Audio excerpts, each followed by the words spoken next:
In the quest to make India self-reliant, infrastructure development is being given top priority by the Narendra Modi government. People-friendly and growth-friendly decisions have been taken. The call for Atmanirbhar Bharat, self-reliant India, will ensure economic strength and prosperity for every Indian. Port connectivity is a thrust area. The aim is to connect the ports to domestic production consumption centers by integrating with road and rail infrastructure. One such project which now has been completed is the fourth line between Chennai Beach and Attipattu, connecting the major ports of Chennai and Ennore. This 22.1 kilometer line running from Chennai Beach to Attipattu forms part of the Golden Quadrilateral built at a cost of 293.40 crore rupees.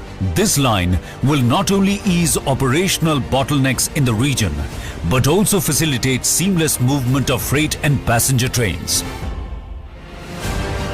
Another ambitious project of the Indian Railways, Mission Electrification, aims to achieve 100% electrification of all the routes on the broad gauge network by December 2023.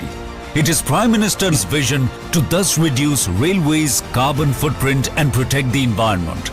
Indian Railway, under the able leadership of Prime Minister Narendra Modi, has added another feather to its cap through the electrification of the 228-kilometer Villupuram-Cuddalore-Mayiladuthurai-Thiruvarur-Thanjavur single-line section.